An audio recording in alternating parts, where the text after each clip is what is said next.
నమస్కారం. రుద్ర న్యూస్కు స్వాగతం. బీఆర్ఎస్ కరీంనగర్ పార్లమెంట్ ఎంపీ అభ్యర్థి బోయినపల్లి వినోద్ కుమార్ను గెలిపించాలని వారి కోడలు డాక్టర్ హరీష్ని కోరారు. కరీంనగర్ జిల్లా చిగురుమామిడి మండలంలోని బొమ్మనపల్లి గ్రామంలో ఎంపీపీ కొత్త వినితా శ్రీనివాస్ రెడ్డితో కలిసి ఎన్నికల ప్రచారాన్ని నిర్వహించారు. ఈ నెల 13వ తారీఖున ఎన్నికలలో కారు గుర్తుకు ఓటు వేయాలని కోరారు.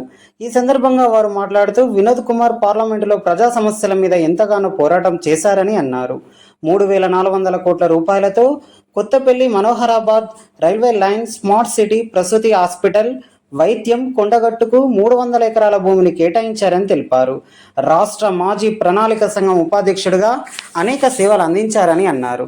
ఎంపీగా గెలిపిస్తే మరిన్ని అభివృద్ధి పనులు చేస్తారని తెలిపారు.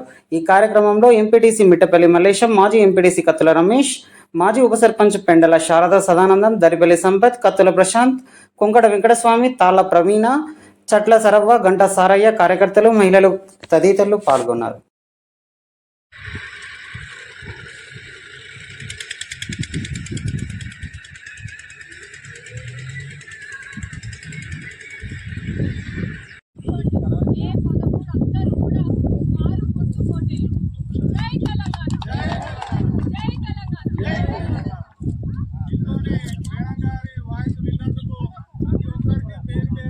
నుంచి రాత్రి వరకు చాలా పనులు ఉంటాయి. వాళ్ళు మన మీటింగ్లకు వచ్చుడు కష్టం అని అన్నారు. అందుకనే ఇక్కడికి రావడం జరిగింది. మీ కష్టం చూస్తుంటే ఒక్కొక్కరు అంటున్నారు ఎండ కొడుతున్నది, ఎండల్లో ఎట్లా అంటున్నారు. మరి మీరు అందరు ఎండలో గింతగానం పని చేస్తుంటే నాకు జస్ట్ ఒక 10 నిమిషాలు నిల్చొని మాట్లాడడానికి నాకేం ఎండ అనిపిస్తలేదు.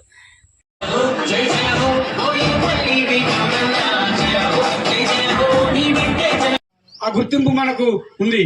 అందులో భాగంగానే గతంలో కూడా మేడం బోయినపల్లి వినోద్ కుమార్ సమస్యలపై తానొక మహిళ, వారి కుటుంబ సభ్యురాలుగా ప్రతి మహిళను కూడా ముందుకు తీసుకొచ్చి ఎన్నో సమస్యలు ఎదుర్కొంటూ ఈ రోజు మనము తెలంగాణను మీరు తప్పు చేసి మనం సాధించుకున్న తెలంగాణను అధోగతి పాలు చేసిండు. మన గౌరవ ముఖ్యమంత్రి గారి అడగకుండానే అన్ని సమకూర్చితే ఎప్పుడు కానీ వడ్డించని విషయానికి విలువ ఉండను అన్నట్టు అలాంటి సంక్షేమం ఎన్ని మీరు ఏ సమస్య ఉన్నా మీరు చెప్పకముందే తను ప్రతి బిడ్డను కూడా తన బిడ్డగా భావించి ప్రతి కష్టాన్ని కూడా మీకు అందుబాటులో ఉంటూ ఒక ప్రజాప్రతినిధిగా అనేక సేవలు అందించిన మన తెలంగాణ ప్రజాప్రతినిధులందరినీ కూడా రెక్కల దగ్గర పక్షులు చేసింది ఈ రోజు.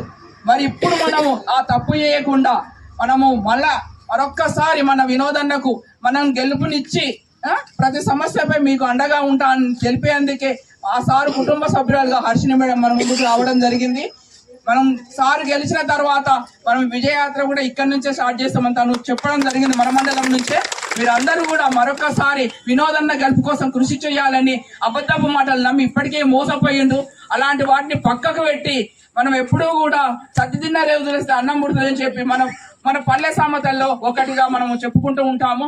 అలాంటి వాటిని నడుద్దామని చెప్పేసి మా బొమ్మనపల్లి ప్రజలందరికీ కూడా నేను విన్నవించుకుంటున్నాను. మీ అందరికీ కూడా తెలిసిన వ్యక్తి, మరి విజ్ఞానవంతుడు, మన బాధల్లో కూడా ఒకడే ఎప్పుడు మనకు ముందుకు నడిపిస్తూ ఉంటాడు. అలాంటి వ్యక్తిని మనం పార్లమెంట్కి పంపిస్తే మనకు చాలా విధాల మనకు తోడుగా ఉండలేదు.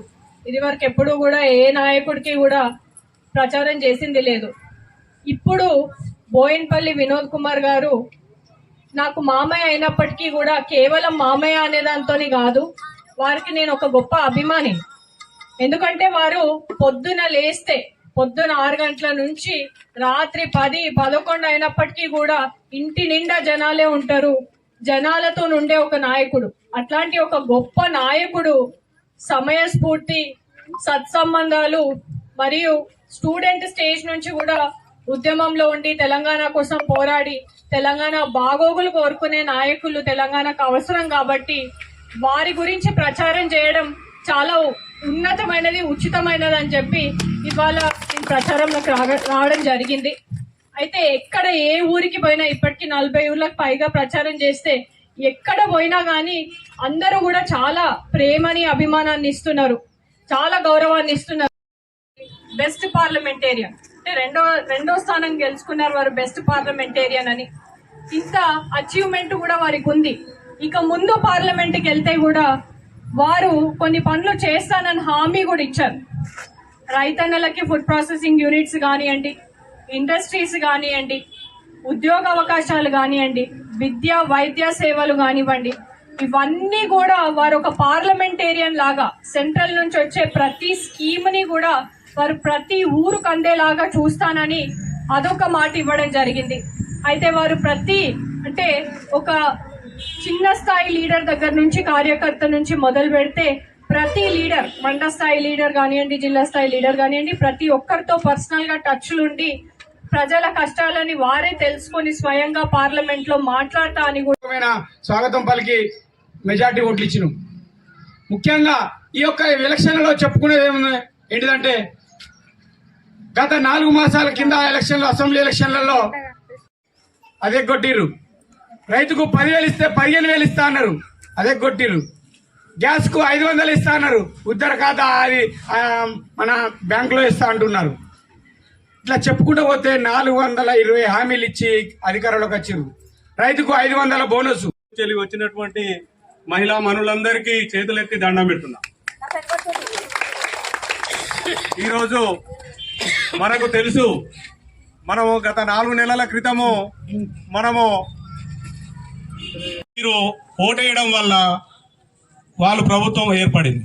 కానీ 100 రోజులలో 6 గ్యారంటీలు ఇస్తా అన్నారు. ఈ తెల్ల పేపర్ మీకు తెలుసు, అందరికి ప్రతి ఒక్కరికి ఈ తెల్ల పేపర్ తెలుసు. 6 గ్యారంటీల పత్రం ఇది.